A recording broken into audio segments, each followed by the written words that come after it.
नमस्कार। जोहार।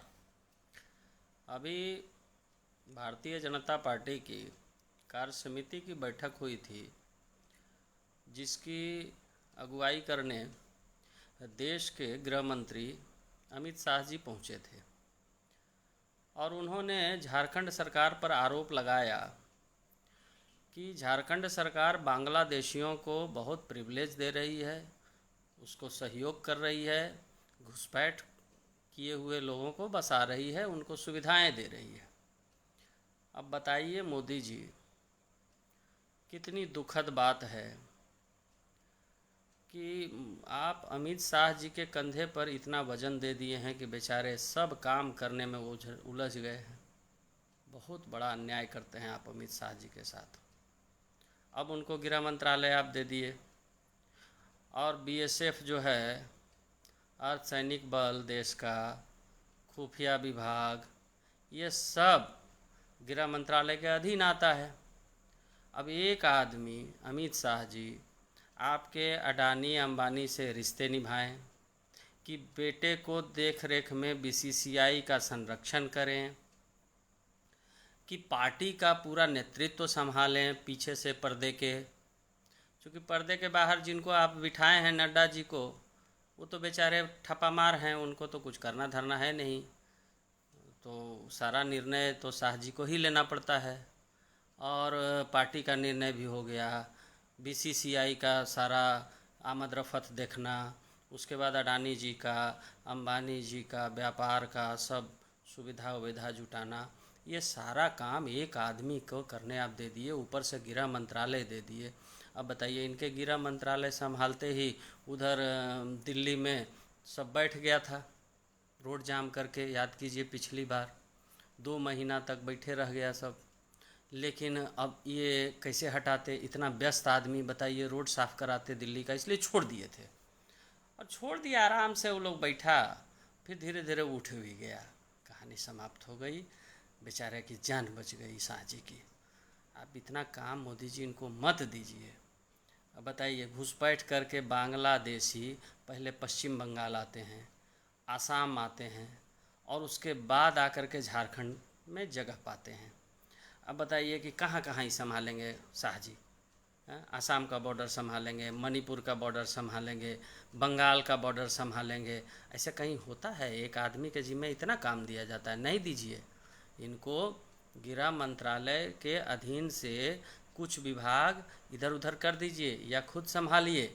अब शाह जी पर सारा दोष तो मढ़ा नहीं जा सकता है, इसीलिए राज्यों पर दोष देना पड़ता है। बताइए, बंगाल के ऊपर दोष देना पड़ता है कि भाई बंगाल में घुसपैठियों को बसाया जा रहा है, फिर उसके बाद झारखंड पर दोष देना पड़ता है कि झारखंडियों पर में बसाया जा रहा है। उधर असम में नहीं दोष दिया जा सकता, क्योंकि वहाँ हेमंता बिश्व शर्मा भाजपा के मुख्यमंत्री हैं, उनको दोष देना ठीक बात नहीं है, अच्छी बात नहीं है वो, इसलिए वहाँ दोष नहीं देना है। वहाँ से अगर घुसपैठ होता भी है तो कोई बात नहीं है, वैसे होता ही है, क्या कीजिएगा। आसाम का बॉर्डर पहाड़ी का इलाका, अब उस इलाके में बताइए कहाँ से बेचारा बीएसएफ उतना रोक पाएगा? कहीं से रोक पाएगा? कहीं खो है, कहीं पहाड़ है, कहीं नदी है, घुस जाता है, आसाम से भी आ जाता है। अब आसाम से देखिए चल के आता है बंगाल पहले, तो बंगाल में दीदी नहीं रोकती है, सारा दोष दीदी का हुआ, और उसके बाद झारखंड आ जाते हैं, तो झारखंड में बसा दिया जाता है। अब आप बताइए, अब झारखंड में हैं तो वैसे बांग्लादेशी 25-30 साल से यहाँ रह रहे हैं, उस बीच में भाजपा की भी सरकार रही, तो उनको निकाल बाहर भाजपा की सरकार नहीं करती थी। इसलिए नहीं करती थी कि भाई ये फिर चुनावी मुद्दा भी तो चाहिए ना। मान लीजिए सबको निकाल देते उस समय रघुवर जी या मुंडा जी या बाबूलाल जी के समय, तो फिर ये मुद्दा कैसे अभी रहता है? हाँ? बांग्लादेशियों का मुद्दा उठाना भी तो था, विधानसभा चुनाव है, ये सब ठीक बात है।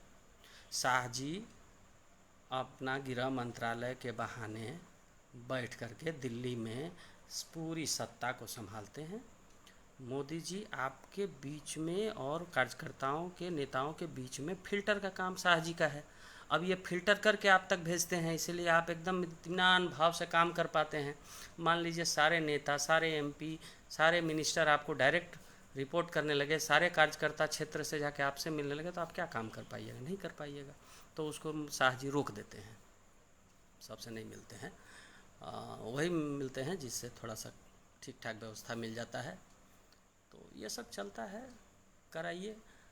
लेकिन शाह जी की जिम्मेदारी नहीं बनती है कि अगर कोई देश में बांग्लादेश से घुसपैठ करता हो, नेपाल की ओर से घुसपैठ करता हो या बर्मा से घुसपैठ कर जाता हो, ये काम गृह मंत्रालय का अधीन आता है, मानते हैं हम लोग भी थोड़ा बहुत लोकतंत्र के ताकत को जानते हैं, पढ़े लिखे गए हैं तो थोड़ा सा ज्ञान है। लेकिन इसमें शाह जी का कोई दोष नहीं है कि शाह जी पर बहुत जिम्मेदारी है। अब उन बीसीसीआई को भी देखना था, तो बीसीसीआई अभी देखिए वर्ल्ड चैंपियन हो गया भारत, ऐसे ही थोड़े हुआ। थोड़ा बहुत घुसपैठ हो भी जाता है तो वो तो चुनावी मुद्दा के कारण निकल जाएगा, काम बात बन जाती है, भाजपा को तो फायदा ही है उससे। लेकिन बीसीसीआई का सेक्रेटरी जय शाह बन गया तो देखिए वर्ल्ड चैंपियन भी बना दिया, इसीलिए वो ज़रूरी था। और अडानी जी अंबानी जी का जो व्यापार है उसको भी यहाँ व्यवस्था देना है। और अब बदनामी तो हो ही जाती है कांग्रेस की ओर से कि अडानी अंबानी आपका सपोर्ट करते हैं, और उस बदनामी का फ़ायदा भी नहीं लें शाह जी, तो ये भी ठीक नहीं है। तो मैं शाह जी के साथ हूँ। शाह जी, आपका कोई दोष नहीं है, वो गृह मंत्रालय का काम है सुरक्षा देना, आंतरिक व्यवस्था को ठीक रखना, लेकिन इसमें आपका कोई दोष नहीं है क्योंकि आप पर इतनी जिम्मेदारियां हैं। अब बताइए, नड्डा जी जैसे व्यक्ति को अध्यक्ष बनाना पड़ता है, मजबूरी है, सारा पार्टी चूँकि आपको देखना है। अब कोई चालाक आदमी को मान लीजिए बना दीजिएगा तो फिर ये भी प्रॉब्लम शुरू हो जाएगा कि वो फिर आपको नहीं लगाने लगेगा, तो दिक्कत हो जाएगी, पार्टी नहीं चलेगी ठीक से। और मोदी का परिवार हो जाएगा तो सही रहेगा ना, भाजपा का परिवार करने से गड़बड़ा जाता है मामला।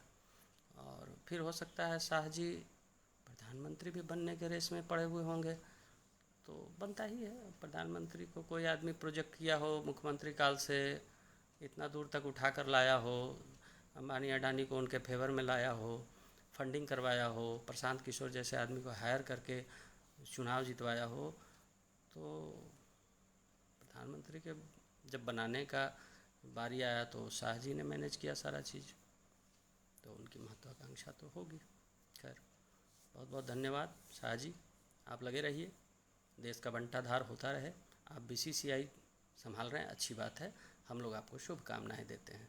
और झारखंड में तो मुद्दा है ही बांग्लादेशियों का, उसको लगे रहिए, बनाते रहिए। और थोड़ा बहुत घुसपैठ हो जाए तो बीएसएफ वालों को बोल दीजिएगा कि थोड़ा धीरे चलेगा, वो लोग भी कुछ और आ जाएगा तो आपको हल्ला करने में सुविधा होगा। जय हिंद।